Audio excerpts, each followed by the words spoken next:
கேட்கிற தேவ பிள்ளைகளுக்கும், யூடியூப் மூலமாய் பார்க்கிறவர்களுக்கும், டிவி மூலமாய் பார்க்கிறவர்களுக்கும், எந்த சூழ்நிலை ஆன்லைன் செய்தி கேட்கிறவர்கள் ஒவ்வொருவரையும் இயேசு கிறிஸ்துவின் அன்பான நாமத்தில் என்னுடைய ஸ்தோத்திரத்தையும் என்னுடைய வாழ்த்துதலை உங்களுக்கு தெரிவிக்கிறேன்.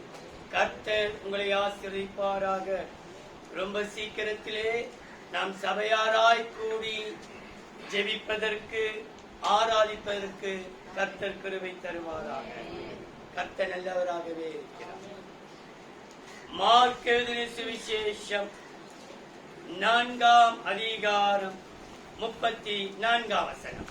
உமைகளே அன்றி அவர்களுக்கு ஒன்றும் சொல்லவில்லை. அவர் தம்முடைய சீஷரோடு தனித்திருக்கும் போது அவர்களுக்கு எல்லாவற்றையும் விவரித்து சொன்னார். மார்க் எழுதின சுவிசேஷம் 4ஆம் அதிகாரம் 34. திரும்ப வாசிக்க கேட்கலாம். உமைகளாலே அன்றி அவர்களுக்கு ஒன்றும் சொல்லவில்லை.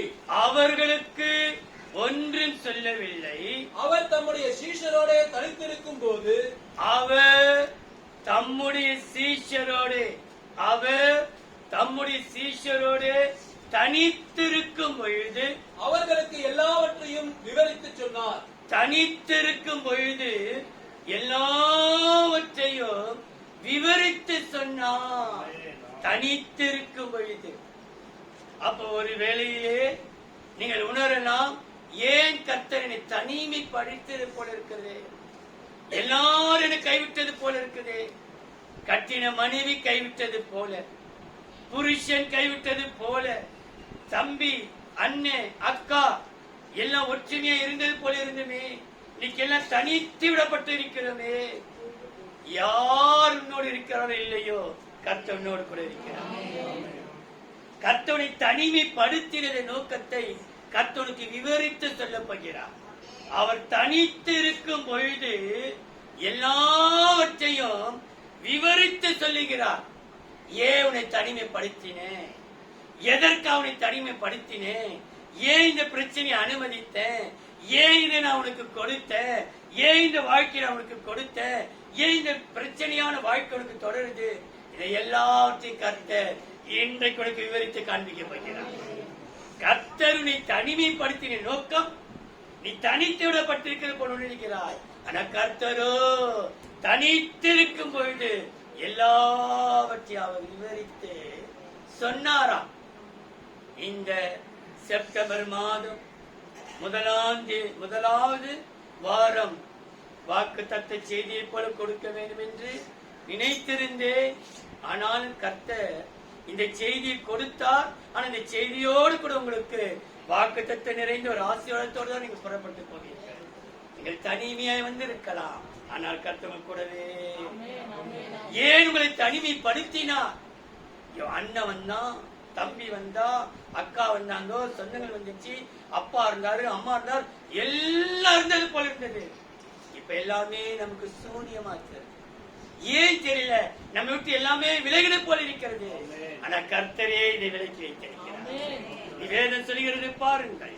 லூக்கா எழுதின சுவிசேஷம் 5ஆம் அதிகாரம் 16ஆம் வசனம். அவரோ வனாந்தரத்தில், லூக்கா 5 வனாந்தரத்தில், அவரோ வனாந்தரத்தில் தனித்து போய் ஜெபம் பண்ணிக் கொண்டிருந்தார். இயேசுவோடு கூட உலகமே பின் சென்றது வாசிக்கிறோம். உலகமே இயேசுக்கு பின். நம்ம கிட்ட எல்லாம் இருக்கும்போது உலகம் ஈவிக்கிற போல எல்லாம் முக்கியம். நம்ம கிட்ட ஒண்ணு இல்லாமல் தனிச்சு விடும் போது தனி இயேசுவோ வனாந்திரத்திலே தனி. அது எங்க இருக்கிறாரா? வனாந்திர வாழ்க்கை. வலது பக்கம் பார்த்தா ஒண்ணு இல்லை, இடது பக்கம் பார்த்தா ஒண்ணு இல்லை, பின்பாடி பார்த்தா ஒண்ணு இல்லை. இப்படி எல்லா பக்கம் எல்லாம் வறுமை, வனாந்திர சூழ்நிலை. என்ன செய்ய போறேன்னு தெரியல உங்களுக்கு. ஆனாக்கா இயேசுவோ தனி, அவருக்கு தெரியும். சொந்த சீஷர்களாலே, சுய ஜனத்தாலே, தன் சொந்த பிதாவாலே, தன் நம்பின எல்லா மக்களாலே கைவிடப்பட்டார். இயேசுவோ தனித்திருந்தார். அவருக்கு தெரியும் உன்னுடைய தனிமை கர்த்தருக்கு தெரியும். நீ நினைச்சு இருக்கிற இயேசுக்கு தெரியலையே, நான் தனித்திருக்கிறேனே. கர்த்தர் ஒருவருக்கு தெரியும் உன் தனித்திருக்க உன் சூழ்நிலை. உனக்காக கர்த்தர் சகலத்தை விவரித்து நீ வாசித்துப்பா. புலம்பலின் புஸ்தகம் எரேமியாவின் புலம்பல் 3ஆம் அதிகாரம் 27, 28. தன் இளம் பிரயாணத்தில் புலம்பல் 3ஆம் அதிகாரம் 27, 28. தன் இளம் பிரயாணத்தில் தன் இளம் பிரயாணத்தில் நுகத்தை சுமக்கிறது மனுஷனுக்கு நல்லது. நல்லது. அவரே அதை தன்மேல் வைத்தார் என்று. அவரே தன்மேல் யார் வைத்தது இந்த தனிமைய? தேவனே அவரே தன்மேல் வைத்தார் என்று அவன் தனித்திருந்து மௌனமாக இருக்க கடவன். மௌனமா தனித்து அவர் தான் அனுமதிச்சார்.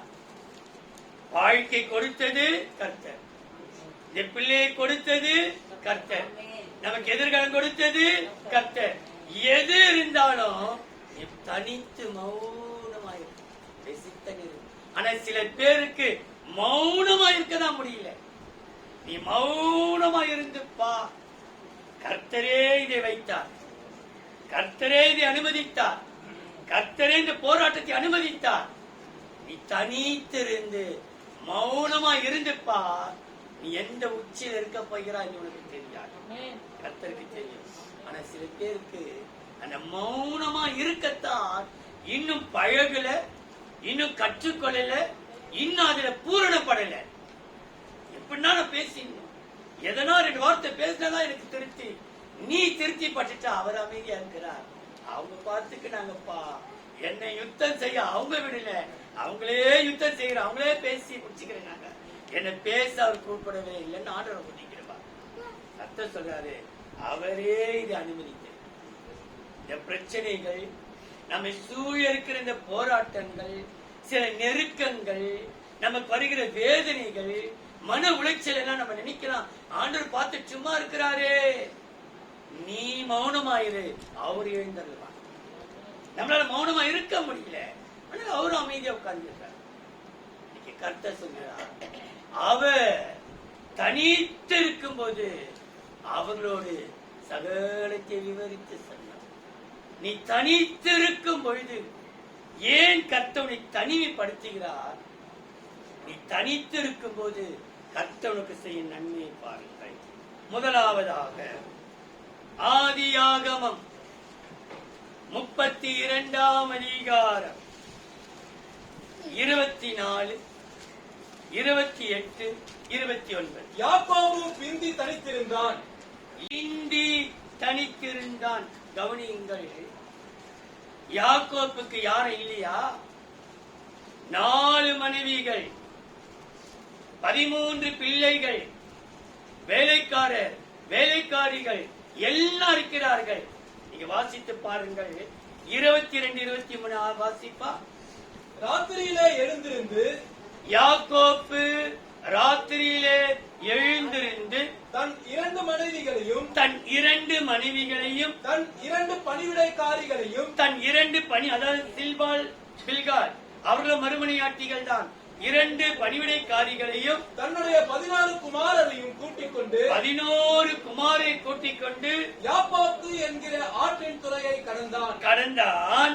அவர்களையும் சேர்ந்து ஆற்றை கடக்க பண்ணி தனக்கு உண்டான யாவையும் அக்கறைப்படுத்தினான். தனக்கு உண்டான எல்லாரையும் அக்கறைப்படுத்திட்டான். அப்புறப்படுத்தி வைத்துட்டான், அக்கறைப்படுத்தினான். யாக்கோபு பிந்தி தனித்திருந்தான். யாக்கோபு பிந்தி தனித்திருந்தான். அப்பொழுது ஒரு புருஷன் பொழுது விடியும் அளவும் அவனோட போராடி அப்பொழுது அவர், உன் பேர் இனி யாக்கோபு எனப்படாமல் இஸ்ரவேல் எனப்படும். தேவனோடும் மனிதனோடும் போராடி மேற்கொண்டாயே என்றார். அப்பொழுது யாக்கோபு, உம்முடைய நாமத்தை எனக்கு அறிவிக்க வேண்டும் என்று கேட்டான். அதற்கு அவர், நீ என் நாமத்தை கேட்பானேன் என்று சொல்லி அங்கே அவனை ஆசீர்வதித்தார். அவன் தனிமைப்பட்ட வேளையிலே அவனை சுற்றில எல்லா சாபங்களையும் கர்த்தர் மாற்றுகிறார். ஏன் இந்த தனிமை நீ கேட்கிற? ஏன் ஆண்டவரே நீ தனித்து விடப்பட்டிருக்கிறேன்? உனக்கு உறவுகள், சொந்தங்கள், பந்தங்கள் 1000 இருக்கட்டும், நீ தனித்து தேவனோடு போராடு. ஆண்டவரே ஆண்டவரே ஆண்டவரே அவன் மனிதரோடும் தேவனோடும் போராடி மேற்கொண்டான். ஏன் அங்க மனிதனோடு எனக்கு வேதம் சொல்கிறது? இன்னைக்கு நம்ம மனுஷர்கள் நம்மகிட்ட போறோம், நம்ம காலை சீண்டி சண்டை வாங்குறாங்க, நம்ம வாயை புடுங்கி சண்டை வாங்குறாங்க, பேசி சண்டையை கொண்டு வராங்க. நீ அமைதியா விட்டு விடு. அவங்க எவ்வளவு காலம் பேசட்டும், கர்த்தர் பார்த்து கொண்டே இருக்கிறார். அவர் நீதியுள்ள நியாயாதிபதி. உன் தனிமையை பார்க்க எதுக்கு தெரியுமா?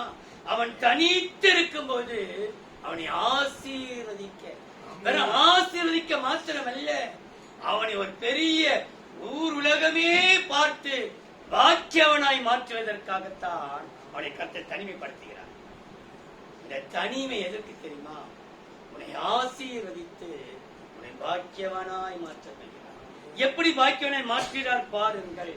உபாகமம் 33ஆம் அதிகாரம் 28, 21. இஸ்ரவேல் சுகமாய் தனித்து வாசம் பண்ணுவான்.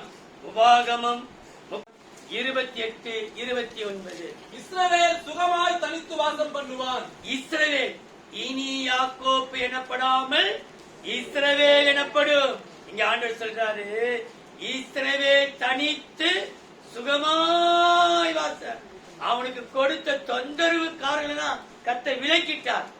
யாரெல்லாம் உனக்கு தொந்தரவு கொடுத்தார்களோ, யாரெல்லாம் உன்னை அழ வைக்கிறார்களோ, யாரெல்லாம் உனக்கு வேதனை கொடுத்துக் கொண்டிருக்கிறார்களோ, உனக்கு திகிலையும் பயத்தையும் எரிச்சலையும், தினம் தினம் நமக்கு போராட்டம். இங்க பாத்தீங்களா, பொழுது விஞ்சா பொழுது பண்ணா நமக்கு பல்ல போராட்டம். ஆனா ஒன்றை சொல்லுகிறேன், உனக்கு போராட்டம் கொண்டிருக்கிற தொடர்ந்து தேவன் இருக்க வைக்க விட மாட்டார். ஒரு நாள் போராட்டக்காரர்களை கர்த்தர் சந்திக்கத்தான் செய்வார். நீ நினைச்சு நிற்கிற, இப்படி விட்டுட்டு ஆண்டு விட்டுட்டு இருக்கிறாரே, அமைதியா விட்டுட்டு இருக்கிறாரே, அவர் விட்டது நீ மௌனமா இருக்கிறா பார்க்கத்தான். நீ மௌனமா இருக்கிறியா? அவரை சார்ந்து இருக்கிறியா? அவரை பற்றி கொண்டிருக்கிறியா? அவரோடு நீ போராடுறாயான்? அவர் அதை பார்க்கிறார். உன் சத்துருடைய கண்களை அவர் பார்த்து கொண்டிருக்கிறார். நீ போகும்போது சாட காட்டுது, இன்னைக்கு போதுங்கப்பா, அதெல்லாம் கர்த்தர் பார்த்து கொண்டே இருக்கிறார். அவருடைய கண்கள் பூமி எங்கும் உலாவிக் கொண்டிருக்கிறது. அவர் சத்துடைய சரி கட்டுவார் நமக்கு. ஆனா நீ நான் நமக்கு அப்படி தூக்கிட்டு வராதீங்க. நம்ம அப்படித்தான் பண்ணுவோம். நம்ம போகும்போது அப்படி நமக்கு தேர்தல் நம்ம சாடு யாரு எடுத்துக்கிட்டு போனாரே, ஏன் அந்த பாவம் நமக்கு? கர்த்தரை பேசப்பா பாரு, அவர் எல்லாத்தையும் பார்த்து நம்மள அப்படி விட மாட்டேங்கிறோம். இப்ப ஆமேன்னு சொல்றீங்க, நீங்க வருமத்துக்கு இப்ப ஆமே நலையாமா இப்படி தூக்கி கண்ணால காட்டாங்க போதும், நீ படி தூக்கி எதிரி பிடிச்சு வேண்டவே. உன்னை தனிமைப்படுத்துக்க ஒரு நோக்கம், உன்னை ஆசீர்வதிப்பது. உன்னை ஆசீர்வதித்து உன்னை பாக்கியவானா இவங்களை போல இருக்கிற உன்னை கர்த்தர் இந்த வெறுமையினாலே, வறுமையினாலே, கஷ்டத்தினாலே இப்படி உன்னை பட்டினிப்பட அவன் அனுமதிக்கிறாங்க. உன்னை உயர்ந்து வசனசரி இஸ்ரவேல் தனித்து சுகமாய் வாசம் பண்ணுவான். இஸ்ரவேல் சுகமாய் தனித்து வாசம் பண்ணுவான். யாக்கோபின் ஊற்றானது தானியமும் திராட்சரசமும் உள்ள, தானியமும் திராட்சரசமும் உள்ள தேசத்திலே இருக்கும். அவருடைய வானமும் பனியை பெய்யும். வானமும் பனியை பெய்யும். இஸ்ரவேலே நீ பாக்கியவான். நீ யாரா? தனித்து விடப்பட்டவனே நீ பாக்கியவான். தனித்து விடப்பட்டவளே நீ பாக்கியவான். உனக்கென்று ஒருத்தர் பேச யாரும் வரல. இன்னைக்கு கர்த்தருடைய பாக்கியவதியை மாற்ற உன்னை பாக்கியவனாய் மாற்ற போகிறார். உன்னை ஆசீர்வதித்து உன்னை பாக்கியவனாய் இந்த ஊரே சொல்கிற அளவுக்கு, இந்த உலகமே உன்னை சொல்லுகிற அளவுக்கு உன்னை பாக்கியவதியாய் கர்த்தர் மாற்ற போகிறார். உன்னை பாக்கியவனாய் மாற்ற போகிறார். காரணம், உன்னை தனித்து எடுத்தது நோக்கம். உன்னை தனிமே, என் பிள்ளையே பேச்சை கேட்க மாட்டேன்றான் பிரதர், நீ கவலையே படாத, உன்னை பாக்கியவதியாய் கர்த்தர் மாற்ற போகிறார். உன் குடும்பம் உன்னை கைவிட்டு இருக்கலாம், உன் சொந்த ஜனங்கள் உன்னை கைவிட்டு இருக்கலாம், உன்னை வெறுத்து கசந்து இப்ப சொல்றாங்க உன்னை பார்த்தாலே எனக்கு பிடிக்கல, உனக்கு இப்ப பிடிக்காதுமா, ஒரு நாள் வரும் என்னை தேடி நீ வந்து வருவ, ஐயோ என்னை தேடி நீ வருவ, அப்ப நான் சொல்லுவேன் நீ மாமான்னு உனக்கு கூப்பிட தவிர நீ வெளியே போட்டு சொல்லவே மாட்டேன். ஒரு நாள் வரும், இன்னைக்கு நீ சொல்ற உன் முகத்தை பார்க்கவே எனக்கு பிடிக்கல, இன்னைக்கு பிடிக்காதுதான், ஆனா கர்த்தர் ஒரு நாள் வர வைக்க போறான். நிச்சயம் வரும் ஒரு நாள், அன்னைக்கு கர்த்தர் நம்மை பாக்கியவானாய் மாட்டார். உன்னை தனிமைப்படுத்திருக்க அவர் சொல்றாரு.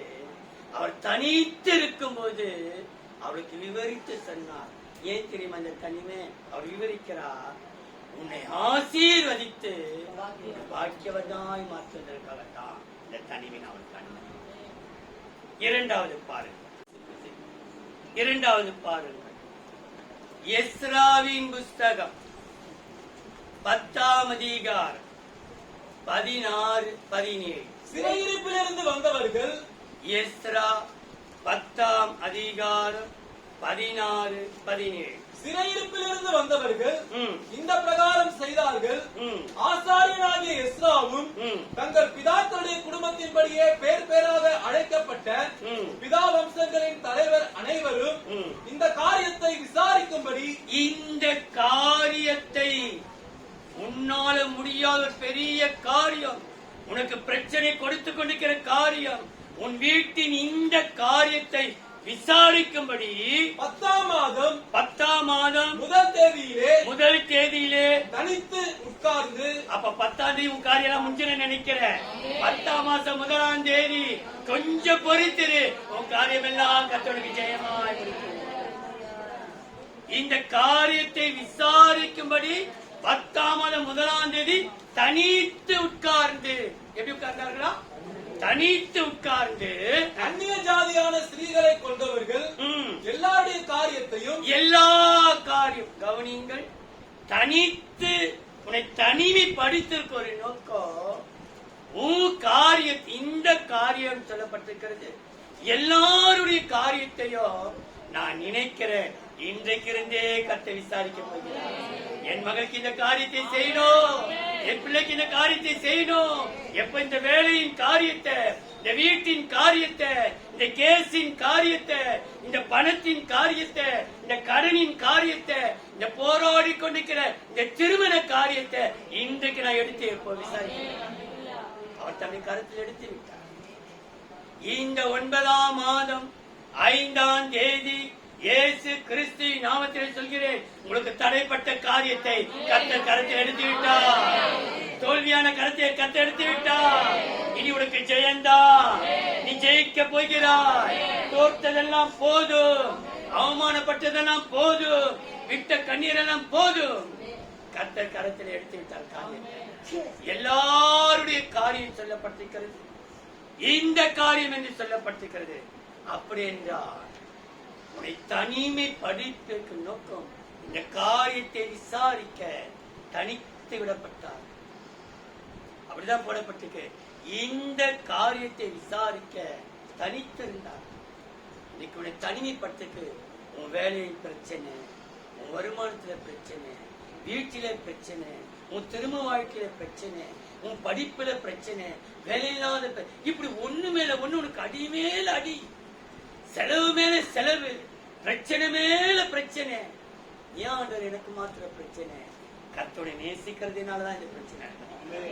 சீக்கிரம் இந்த பிரச்சனைக்கெல்லாம் கர்த்தர் முடிவை கொண்டு வர, எதற்காக இந்த முடிவை கொண்டு வரார் பாருங்கள். இந்த காரியத்தை ஏன் இந்த அனுமதித்தார் என்றால், நீ வாசித்து பார். 1 ராஜாக்கள் 11ஆம் அதிகாரம் 29-31. அக்காலத்திலே 1 ராஜாக்கள் 29-31. அக்காலத்திலே யெரொபெயாம் எருசலேமிலிருந்து வெளியே போகிற போது சீலோ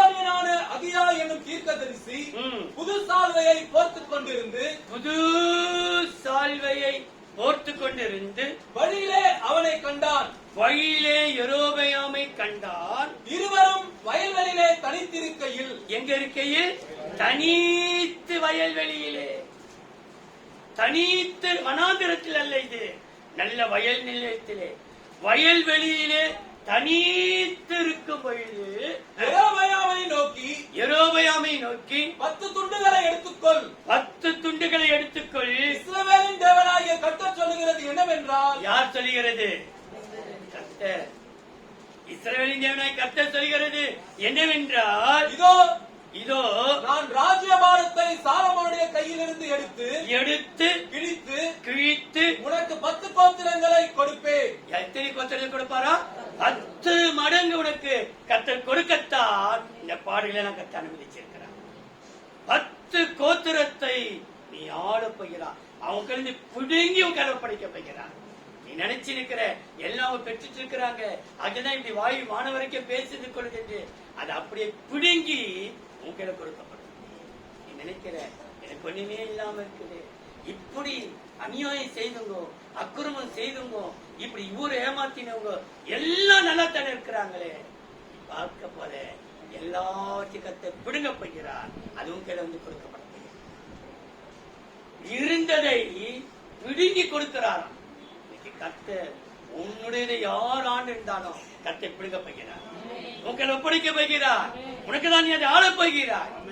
அப்படின்னா இந்த தனிமை எதற்கென்றால் உன் காரியங்களை அவர் விசாரித்து 10 மடங்காய் கொடுக்க போகிறார். எத்தனை மடங்காய் கொடுக்க போகிறார்? 10 மடங்காய் உனக்கு கொடுக்க போகிறார்.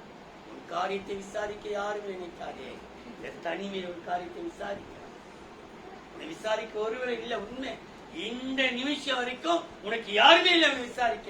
விசாரிச்சியா? உன் கையில என்ன இருக்குது? நீ என்ன பண்ற? உன் பணத்தை என்ன பண்ணு? உனக்கு பணம் வந்துச்சா? உன் பிரச்சனை தீர்ந்துச்சா? உன் எல்லா போராட்டம் உன்னை விசாரிக்க ஒருவரை இல்ல. ஆனா கர்த்தரே விசாரிக்கிறார். உன் காரியத்தை விசாரித்து 10 மடங்கு உனக்கு கொடுக்கப்படுகிறார். அவர் கொடுக்கிறது யாரால்? மூன்றாவது எரேமியாவின் புஸ்தகம் 15ஆம் அதிகாரம் 17ஆம் வசனம். நான் பரியாசக்காரருடைய கூட்டத்தில் உட்கார்ந்து களி கூர்ந்ததில்லை. நான் பரியாசக்காரருடைய கூட்டத்தில் உட்கார்ந்து களி கூர்ந்ததில்லை. நான் இதுவரைக்கும் களி கூறலப்பா, கசப்பு தான் என் வாழ்க்கையில. களி கூறல இதுவரைக்கும். எங்க ஒரு நாள் நல்லா சந்தோஷமா சிரிச்சு ஒரு நல்ல 4 பேர் உட்காந்து அப்பதான் ஒரு துக்கம் டக்குன்னு ஒரு பிரச்சனை வரும். ஒன்னும் அடிச்சுட்டு மாடுறாங்க, அப்படியே விட்டுட்டு கையை காலம். இப்படிதான் எங்களுடைய வாழ்க்கையிலே துக்கத்தையும் சலசலப்பையும் கசப்பையும் நான் எப்படி இருக்கிறேன்னா, நான் பரியாசக்காரருடைய கூட்டத்தில் உட்கார்ந்து களி கூர்ந்ததில்லை. உமது கரத்தின் நிமித்தம் தனித்து உட்கார்ந்தேன். எப்படி உட்கார்ந்து இருக்கிறேன்? தனித்து. அந்த கரம் தான் என்னோட இருக்கு. நான் களி கூறல, நான் சந்தோஷப்படல, நான் சந்தோஷமா எங்கேயும் நான் போகல. தனித்து உடைய கரத்தோடு உடைய கரம் தான் என் மேல இருக்கு. கர்த்தரின் கரம் நெகேமியாவின் மீது நன்மையாக இருக்கு. அதே போல எந்த கூட்டுக்கு நான் உட்கார்ந்து நானு இது களி கூறலப்பா. எனக்கு கசப்பு தான் ரொம்ப அதிகமா இருக்கு. தனித்து உட்கார்ந்து கர்த்தருடைய கரத்தை இருக்குதான். இந்த கரம் சொல்லும்போது பாருங்க, கசப்புன்னு சொல்லும்போது பாருங்கள், எசேக்கியேல் ஒரு வசனம் உண்டு. எசேக்கியேல் 9ஆம் அதிகாரம் 8ஆம் வசனத்தை பாருங்கள். அவர்கள் வெட்டி கொண்டு போகையில், எசேக்கியேல் 9ஆம் அதிகாரம் 8ஆம் வசனம். அவர்கள் வெட்டி கொண்டு போகையில் நான் மாத்திரம் தனித்து, நான் மாத்திரம் ஒரே குழப்பம், எங்க பார்த்தாலும் போராட்டம். அவள் வெட்டி கொண்டு போகையில் நான் மாத்திரம் தனித்து முகங்குப்புற விழுந்து கர்த்தராகிய ஆண்டவரே, தேவரீர் எருசலேமின் மேல் உமது உக்கிரத்தை ஊற்றுகையில், உம்முடைய எருசலேம் பிள்ளைகள் மீது உம்முடைய உக்கிர கோபம் ஊற்றுகையில் இஸ்ரவேலின் மீதியானவர்களை எல்லாம் அழிப்பீரோ என்று முறையிட்டேன். அந்த ஏன்பா இந்த பிள்ளைகள் முறையிடுகிறேன்? ஏன் இந்த பிள்ளைகளுக்கு இவ்வளவு போராட்டம்? ஏன் இந்த பிரச்சனை? எதெடுத்தாலும் தோல்வி. அவர்கள் உட்கார்றாங்களோ இல்லையோ, நான் கேட்கிற எல்லா துக்க செய்தியும் என் காதுல வந்து விழுது. கண்ணால பார்க்கிறதையும் காதால கேட்க கேட்க கேட்க நான் தனித்து உட்கார்ந்து கொண்டு இயேசுவே இயேசுவே எருசலேம் ஜெப சபைகளுக்கு ஏன் இந்த போராட்டம், ஏன் இந்த கஷ்டம், ஏன் இந்த பிரச்சனை, ஏன் இவ்வளவு போராட்டம்? 2 பேர் இருக்கிறாங்க, கணவன் மனைவி, அவ்வளோ சண்டை சச்சரு. அப்பா அம்மா 2 பேர், அவ்வளோ சண்டை சச்சரு. குடும்பத்துக்கு வருவங்க வீட்டுல தான் துணியெல்லாம் ஓடி போய் போட்டு ஒரே குழப்பங்கள். நீ வானா நான் வானா சாமானத்துக்கு போ எல்லாம் ஏன்பா ஏன்பா ஏன்பா தனி உட்கார்ந்து கொண்டிருக்கிறே. கர்த்தர் சொன்னாரு, இந்த கசப்பையெல்லாம் நான் மாற்றி அதிசயங்களை நான் காணப்படும். ஒரு நாள் வரும் உன் குடும்பமே அதிசயத்தை காணப்படுகிறது. நம்ம இன்னைக்கு தனித்து விடப்பட்டிருக்கலாம், கர்த்தர் எல்லாரையும் வந்து சேர்க்க வல்லவராயிருக்கிறார். நீ வாசித்துப்பா. மீகாவின் புஸ்தகம் 7ஆம் அதிகாரம் 14-15. கர்மேலின் நடுவிலே, மீகா 7ஆம் அதிகாரம் 14-15. கர்மேலின் நடுவிலே தனித்து எப்படியா வனவாசமா. கர்மேலின் நடுவிலே, கர்மேலின் நடுவிலே, கர்மேல் சபை ஒரு பெரிய எளிய உட்கார்ந்து ஒரு மலை, அது கர்மேல் மலை. தனித்து வனவாசமாய் இருக்கிற உமது சுதந்திரமான மந்தையாகிய உம்முடைய மந்தை அப்பா, உம்முடைய எருசலேமுடைய மந்தை, உம்முடைய சுதமாகிய மந்தை ஆகிய உம்முடைய ஜனத்தை உமது கோலினால் மேய்த்தருளும். யார்? உமது கோலும் உமது தடியும் என்னை தேற்றும் சொன்னீரே. உமது கோலினால் என்னை தேற்றும். மிகுந்த கசப்போடு உட்கார்ந்து கொண்டிருக்கிற வாழ்க்கையிலே நடக்கிறதெல்லாம் இது எப்படி இவ்வளவு போராட்டமா இருக்குது? மிகுந்த கசப்பினாலே கர்மேலில் உட்கார்ந்து கொண்டிருக்க நான் சொல்றேன், உமது கோலினாலே என்னை ஏன் உமது கோலும் உமது தடியும் என்னை தேற்றும் ஆண்டவரே. அந்த கோலை எனக்கு நான் நீட்டும். உமது கோலினாலே என்னை மீட்டலும். பூர்வ நாட்களில் மேய்த்தது போலவே அவர்கள் பாசானிலும் கீலேயாத்திலும் மேய்வார்களாக. நீ எகிப்து தேசத்திலிருந்து புறப்பட்ட நாளிலே நடந்தது போலவே நடந்தது, அதிசயம் நடந்தது. அதே போல உன்னை அதிசயங்களை காண பண்ணுவேன். காணப்படுவாரா காண மாட்டாரா? நிச்சயம் காண பண்ணுவா. உன் கசப்பெல்லாம் கர்த்தர் மாற்றி அதிசயங்களை காணத்தான் இந்த தனிமை. இந்த பிரச்சனை, இந்த போராட்டம், இந்த தனிமை எதற்கென்றா உன்னுடைய கசப்பெல்லாம் மாற்றி அதிசயங்களை காணப்படும். எனக்கு ஒரு அதிசயம் செய்யும். எகிப்து தேசத்திலே நடந்தது போல நடந்தது உண்மை.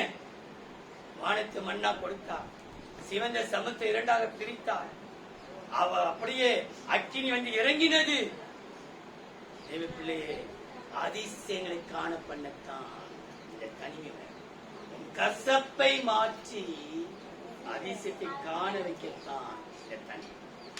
4வது தானியேலின் புஸ்தகம் 10ஆம் அதிகாரம் 8ஆம் வசனம். நான் தனித்து விடப்பட்டு, தானியேல் 10ஆம் அதிகாரம் 8ஆம் வசனம். நான் தனித்து விடப்பட்டு, நான் சொல்கிற ஒவ்வொரு வசனத்திலையும் தனிமைப்படுத்தப்பட்டார்கள். அவர்களோடு தனித்து இருக்கையில் விவரித்து சொன்னார்.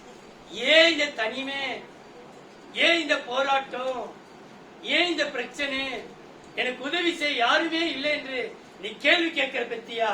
இந்த தனிமையில தான் உனக்கு கர்த்தர் நன்மையை செய்து கொண்டிருக்கிறார்.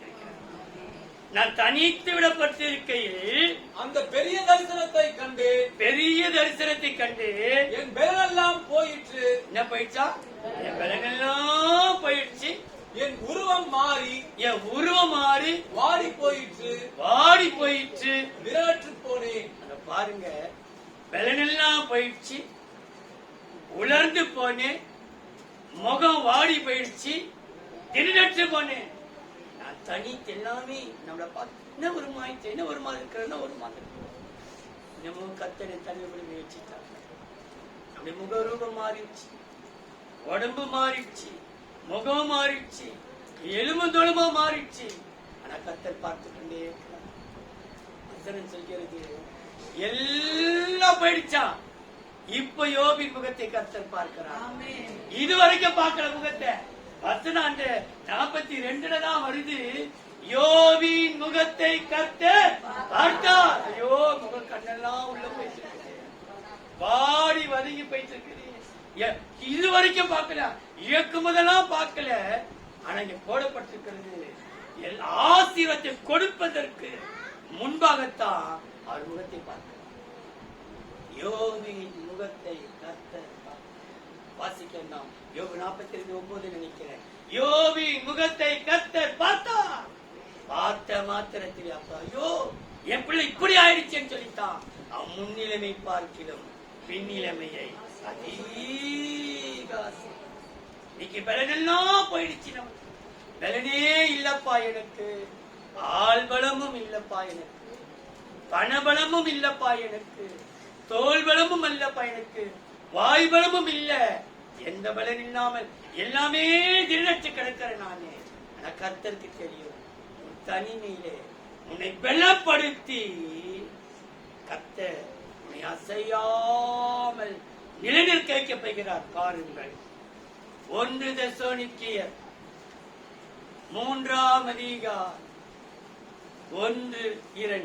ஆகையால் 1 தெசலோனிக்கேயர் 3:1, 1-2.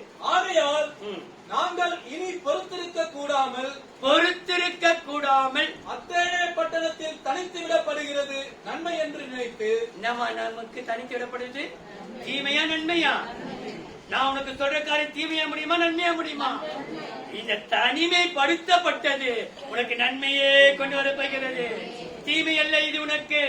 இந்த காரியம் வேலையில்லாத ஒரு தனிமை, வேலையில்லாத ஒரு போராட்டம், வருமானம் இல்லாத ஒரு போராட்டம், தாய் தாப்பன் இல்லாத ஒரு போராட்டம். அண்ணன் தம்பி பார்த்தா எரியறான், நம்மளை பார்த்தா மூர்க்கிறான், புலி உருமுறான். நம்மளை பார்த்தா எரியுது மற்றவர்களுக்கு. நீ தனிமைப்படுத்தப்பட்டிருக்கிற, ஆனா உன் பலன் எல்லாம் போயிடுச்சு. உன்னை பலப்படுத்தி உனக்கு நன்மை செய்யலாம். நம்மை தனிமைப்படுத்துறது நன்மைக்காகவே, நன்மை என்று நினைத்து இந்த உபத்திரவங்களினாலே ஒருவனும் அசைக்கப்படாதபடிக்கு கவனித்தீங்க.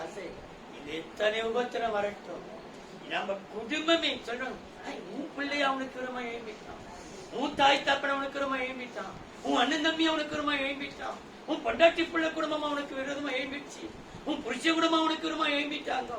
ஆமா, என் கூட பண்ண ரத்தமே எனக்கு விரமா இருக்குது, என்ன செய்யறது? ஆனா கர்த்தர் சொல்றார், நீ அசைக்கப்படவே மாட்டார். எந்த குடும்பம் விரோதிக்கிறதோ அந்த குடும்பம் தேடி வரப்போகிறது, சமாதானம் வரப்போகிறது. இது நடக்குது அனைத்து நன்மைக்கே. அசைக்கப்படாதபடிக்கு உங்களை திடப்படுத்தவும் உங்கள் விசுவாசத்தை பற்றி உங்களுக்கு புத்தி சொல்லவும் நம்முடைய சகோதரனும் தேவ ஊழியக்காரனும் கிறிஸ்துவின் சுவிசேஷத்தில் எங்கள் உடன் வேலையானமாகிய தீமோத்தேயுவை அனுப்பினோம். இப்படிப்பட்ட உபத்திரவங்களை சகிக்க நாம் நியமிக்கப்பட்டிருக்கிறோம் என்று நீங்கள் அறிந்திருக்கிறீர்களே. நீங்கள் அசைக்கப்படாதபடிக்கு இது நடந்தது நன்மைக்கு. கர்த்தருக்கு நன்மை செய்ய சித்தம் கொண்டிருக்கிறார். இயேசுவின் நாமத்திலே சொல்லுகிறேன், இந்த 9ஆம் மாதம் முழுவதும் நீ நன்மையே காணப்படுகிறார். தீமையெல்லாம் கர்த்தர் விலக்கி விட்டார். தீமை விலகினது, அவர்களை காக்கிற நிழல் விலகிவிட்டது. நம்மை காக்கிற நிழல் கர்த்தருக்கு நிழலாய் இருக்கிறார். கர்த்தரை காக்கிறார், கர்த்தவனுக்கு நிழலாய் இருக்கிறார். அந்த நிழலுடைய தொடர்ந்து கொண்டே வரும். நீ அசையாமல் நன்மை பெற்றுக் கொள்வதா, நீ அசைக்கப்படவே மாட்டேன். அசைக்க பார்க்க என்னமோ ஆண்டவரை விட்டு விளக்குவதற்கு என்னென்னமோ வருது. இன்னத்த ஆண்டவர் செய்துட்டார், இவ்வளோ உபத்திரம் வந்துருச்சு, இந்த ஆண்டவர் நான் தேடிடுமா? உன்னை அசைக்க பார்க்கிறான் சத்து. நீ அசைக்கப்படாமல் உறுதியாக நிற்கப்படுகிறார். உன்னை பலப்படுத்தி அசையாமல் நிற்கத்தான் இந்த தனிமை கட்டப்பட்டு. கடைசியா மார்க் எழுதின சுவிசேஷம் 6ஆம் அதிகாரம் 31-32. அவர் 6ஆம் அதிகாரம் 31-32. அவர் அவர்களை நோக்கி, வனாந்திரமான ஓரிடத்தில், வனாந்திரமான இடம், வயல் நிலமான ஒரு இடம், வறண்டு போன ஒரு இடம், ஒன்றுக்கு உதவாத ஒரு இடத்திலே தனித்து வனாந்திரமான ஒரு இடத்திலே தனித்து சற்றே இளைப்பாறும்படி சற்றே இளைப்பாறும்படி போவோம் வாருங்கள் என்றார். கவனியுங்கள், போவோம் வாருங்கள் என்றார். ஏனெனில் ஆ, வருகிறவர்களும் போகிறவர்களும் ம், அநேகராய் இருந்தபடியினால் ம், போஜனம் பண்ணுகிறதற்கும் அவர்களுக்கு சமயமில்லாமல் இருந்தது. ம். அப்படியே அவர்கள் தனிமையாய் ஒரு படவில் ஏறி தனிமையாய் படவில் ஏறி வனாந்தரமான ஓர் இடத்திற்கு போனார்கள். உன் வாழ்க்கை என்ன வாழ்க்கையா இருக்கிறது? வனாந்திர வாழ்க்கை. வயல்நிலையாய் மாறல. எது எடுத்தாலும் பட்ட மரம், ஒன்று உதவாத மரம், வனாந்திரத்தில் அவனை கொண்டு போய் நிற்க வச்சிருக்கார். 5ஆம் தேதி உன் வாழ்க்கையில வனாந்திரம், உன் கையில ஒன்றுமில்லாத ஒரு சூழ்நிலை. இந்த வனாந்திரத்தை கர்த்தர் மாற்றுவார். எதற்காக மாற்றுவார் பாருங்கள். மத்தேயு எழுதின சுவிசேஷம் 14ஆம் அதிகாரம் 23ஆம் வசனம். அவர் ஜனங்களை அனுப்பிவிட்ட பின்பு மத்தேயு 14:23. அவர் ஜனங்களை அனுப்பிவிட்ட பின்பு தனித்து ஜெபம் பண்ண தனித்து ஜெபம் பண்ண ஒரு மலையின் மேல் ஏறி வனாந்திரத்தில் இயேசு ஜெபம் பண்ண மலை மேலே ஏறி. இந்த தனிமை எதுக்கு தெரிந்த வனாந்திரம்? உன்னை ஜெபிக்க வைக்க. நீ ஓடுற ஓடுற ஓடுற ஓடிக்கொண்டே இருக்கிற எங்கெங்கயோ. இவ்வளவு தனிமைப்படுத்தி ஆகிலும் நீ ஜெபத்தில் உட்காரியான்னு பார்ப்பதற்காகத்தான் கர்த்தர் வனாந்திரத்தை அனுமதிச்சார். உன்னை தனிமைப்படுத்துகிறார். அவர் ஜெபிக்க மேலே ஏறினார். கலாத்தியர் 2ஆம் அதிகாரம் 2ஆம் வசனம். நான் தேவ அறிவிப்பினாலே போய் கலாத்தியர் 2:2. நான் தேவ அறிவிப்பினாலே போய் புறஜாதிகளிடத்தில் நான் பிரசங்கிக்கிற சுவிசேஷத்தை அவர்களுக்கு விவரித்து காண்பித்தேன். விவரித்து தனித்து போய் விவரித்து காண்பித்தேன். ஆயினும் நான் ஓடினதும் வீணாகாதபடிக்கு எண்ணிக்கையுள்ளவர்களுக்கு தனிமையாய் விவரித்து காண்பித்தேன். எண்ணிக்கையுள்ளவருக்கு வெறுமையாய் போகாதபடிக்கு. வனாந்திர வாழ்க்கையை கர்த்தர் மாற்றி நீ வெறுமையா இருக்க மாட்டார். ஒரு மன நிறைவோடு இருப்பார். உன் ஜெப வாழ்க்கையிலே ஒரு மன நிறைவு. நீ எதிர்பார்த்த காரியத்தை ஒரு மன நிறைவு. நீ நினைத்து பார்க்காத இடத்திலிருந்து வருகிற ஒத்தாசையினாலே ஒரு மன நிறைவு. எனக்கு அத்த நிறைவு தனித்திருந்து நான் விவரித்து சொன்னேன். என்னை தேவன் வெறுமையாய் விடவில்லை, என்னை எண்ணிக்கைக்கு உள்ளவர்களாய் மாற்றி கர்த்தர் வனாந்திரத்தை மாற்றி மன நிறைவாக்குவார். மன விரும்பின போல ஒரு மன நிறைவை கர்த்தர் தர அவர் வல்லவராய். அவர் தனித்திருக்கும் பொழுது எல்லாவற்றையும் விவரித்து சொல்வார். ஏன் உனக்கு இந்த தனிமை, ஏன் இந்த போராட்டம் சொல்லும் பொழுது உன்னை தனிமைப்படுத்திருக்க நோக்கம் உன்னை ஆசீர்வதித்து பாக்கியவனாய் மாற்றத்தான். 2வது காரியங்களை விசாரித்து 10 மடங்கு கொடுக்கத்தான் இந்த தனிமை. 3வது கசப்பை மாற்றி அதிசயங்களை காட்டத்தான் இந்த தனிமை. 4வது பலப்படுத்தி நன்மையா அசையாமல் இருக்க அவர் என்ன செய்யறாரா? அதற்காகத்தான் அவனுக்கு தன்மை. கடைசியாக வனாந்திரத்தை மாற்றி மனநிறைவை தரத்தான். ஆன்லைன் பார்க்கிற பிள்ளைகளுக்காக நான் ஜெபிக்கிறேன். அன்பின் தெய்வமே, மனன்றியோடுமை சோத்தரிக்கிறோம். இன்றைக்கு காண்கிற பிறந்தநாள் பிள்ளைகளுக்காக 5ஆம் தேதி கேரன் பிறந்த நாள், ரமேஷ் அவருடைய மனைவி கேரன் பிறந்த நாள், சர்மிளா கணவர் பிரதீஷ் பிரதீவ்ராஜுக்கு இன்றைக்கு பிறந்த நாள், மணிமாலாவுக்கு இன்றைக்கு பிறந்த நாள். இந்த பிறந்தநாள் காண்கிற பிள்ளைகளுக்காக 7ஆம் தேதி அனுடைய பிறந்த நாள். தேவன் இந்த பிறந்தநாள் பிள்ளைகளுக்காக, திருமண தம்பதிகளுக்காக அன்பின் தெய்வமே நன்றியோடுமை சோத்தரிக்கிறோம். பிதா குமார் பரிசுத்த ஆவியின் நாமத்திலே ஆன்லைன் மூலமாய் பார்க்கிற, யூடியூப் மூலமாய் பார்க்கிற டிவி மூலமாய் பார்க்கிற ஒவ்வொரு பிள்ளைகளுக்காக கருத்தை அளிக்கிறேன். அவர் அவர்களுக்கு கொடுக்க வேண்டிய ஆசீர்வாதங்களை கர்த்தர் கொடுத்து ஆசீர்வதிப்பீராக. பிறந்த நாள் காண்கிற பிள்ளைகளுக்காக, திருமண தம்பதிகளுக்காக வருகிறோம். அவர்களின் கர்த்தர் ஆசீர்வதியும், ஆசீர்வதியும், ஆசீர்வதியும். தொடர்ந்து கிருபை தாரும். நாமத்தை மயப்படுத்திக் கொள்ளும். பெரிய காரியத்தை செய்வீராக. இயேசுவின் நாமத்தில் பிதாவே. எல்லாருக்கும் ஸ்தோத்திரம்.